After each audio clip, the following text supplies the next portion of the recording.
This has never happened before. March Madness basketball games will be played with no fans starting next week. It's a major shift, all because of concerns about the coronavirus. The NCAA president says he knows this is disappointing, but says this decision is being made to keep people safe and healthy. Lauren Walsh is live at the Greensboro Coliseum. So Laura, the ACC tournament's still going on right now in Greensboro, but the Coliseum is also scheduled to host NCAA tournament games soon. What can you tell us? Well, Kenny, this was set to be a huge month in Greensboro for both the ACC and the NCAA tournaments. And we have just received a statement from the ACC concerning the remainder of this tournament. The conference says tonight's 7 p.m. and 9 p.m. games will go on as planned with fans in attendance. They also say they will reevaluate the remainder of the tournament. Now, the Greensboro Coliseum will also host first and second round games for the NCAA tournament. The president says only essential staff and limited family members will be allowed to watch the games in person. He says he knows it's disappointing, but says it's the best decision. Earlier today, we spoke to NC State head coach Kevin Keatts, and he says the coronavirus concern is bigger than basketball. It's a serious problem. And it's not an athletic problem. It's a problem all across the country. We'll play wherever they tell us, but we also want to make sure that our kids and our coaches are all protected and are safe.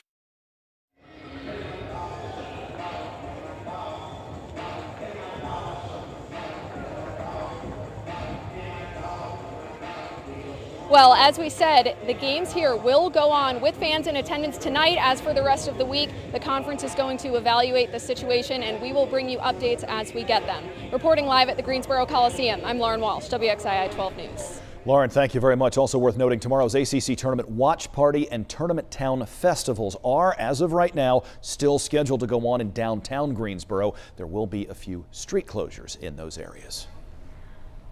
More breaking news right now. The UNC system is asking students to stay away from campus. Now, the universities will still be open, but leaders are ending most in-person classes next week and moving to what they are calling alternative course delivery. UNC Greensboro, UNC School of the Arts, and North Carolina A&T State University are all part of the UNC system. Elon University is telling students to stay home for an additional 2 weeks after spring break. Students will still have classes, but they will be online. Spring break is next week, and students won't return to campus until April 6th.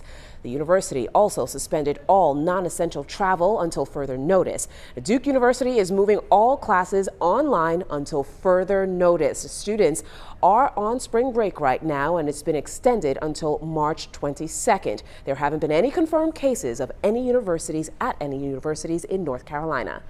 And local school districts are making some big changes as well. Winston-Salem Forsyth County Schools is canceling all field trips and travel plans until further notice. However, athletic events and group competitions will go on as scheduled, at least for now. And in Guilford County, school leaders are preparing for all potential scenarios when it comes to coronavirus. Leanne Denyer explains what is being done right now and what they are planning for in the future. Guilford County school officials outlined a 4-phase plan today amid coronavirus concerns. They say right now they're in phase 1. In a morning news conference. Thank you all for joining us this morning. Guilford County Schools' Dr. Wanda LeGrand and Dr. Tony Watlington shared how the district is responding to concerns about COVID-19. Our plan is a 4-phase strategy that considers multiple scenarios. The district entered phase 1 when the first case was identified in North Carolina. Phase 2 will be enacted if and when there's a confirmed case in Guilford County. Phase 3 will begin if there's a confirmed case at one of our schools. And phase 4 takes place if there are multiple schools or buildings within Guilford County Schools that have a confirmed case of COVID-19.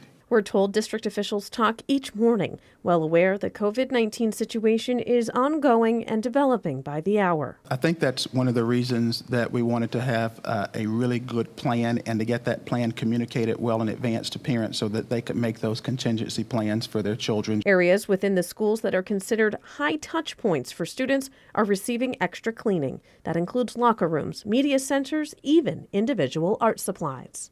School officials say they don't have an exact dollar amount for how much they've spent so far in Phase 1, but do say that these extra purchases have all been within already allocated budgets. In Greensboro, Leanne Denier, WXII 12 News. Nearly 80,000 people from all over the world come to the High Point Furniture Market, and organizers don't have any plans to cancel it. They are, however, asking building owners and managers to wipe down surfaces frequently and to add more hand sanitizer locations and stations. China typically sends furniture buyers and exhibitors, but many of them likely will not come to the market this year because of concerns about the coronavirus outbreak in that country and its continuing spread in the United States. The spring market is April 25th through the 29th. The YMCA is canceling a swimming competition in Greensboro. The Short Course Nationals was scheduled to start at the end of the month at the Greensboro Aquatic Center. Organizers say the decision was made out of an abundance of caution as well as concern for everything that's going on. We, of course, are keeping a very close eye on this, as well as a list of canceled or postponed events on our website, WXII12.com. Not surprisingly, just about every hospital in the Piedmont Triad is limiting visitors to stop the spread of respiratory illnesses, including COVID-19. Novant, Cone Health, and Wake Forest Baptist Health are all asking people who are not immediate family members to stay home, even if they believe they're perfectly healthy. For the record, there are 7 confirmed cases of coronavirus in North Carolina. All but one of those patients lives in Wake County, out in the Triangle. The governor and state health expert did issue new guidelines to keep people healthy and safe. They recommend people who are age 65 and up and those with health problems already avoid large gatherings and events. They're also asking staff at nursing homes and assisted living facilities to restrict visitation and clean more frequently than normal.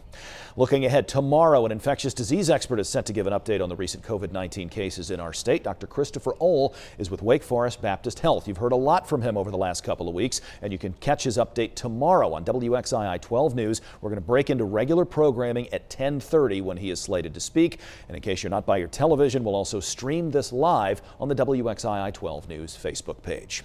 Coming up at the bottom of the hour on Nightly News, Tom Costello takes us inside Johns Hopkins to see how that hospital is preparing. He's also looking at how healthcare workers are planning to safely treat a large number of people in the weeks and months ahead. On top of that, Stephanie Rule shares some work from home strategies and options as many businesses start planning for an outbreak. Nightly News begins at 6:30 right here on WXII. New at 6, a man accused of barricading himself inside of a Rockingham County home for nearly 9 hours is in jail tonight. Deputies say that they went to Joseph Irving's home with multiple arrest warrants, and they say he pointed a gun at them. Deputies say Irving also called in a bomb threat, several of them, all from Rockingham County's high schools, as well as several government buildings, threats to those locations. They say the threats were credible. Happening now, police are looking for the person who ended up shooting and killing a teenager. This happened in Winston-Salem. Kirsten Gutierrez joins us live tonight with a look at where things stand in this investigation. Kirsten, good evening.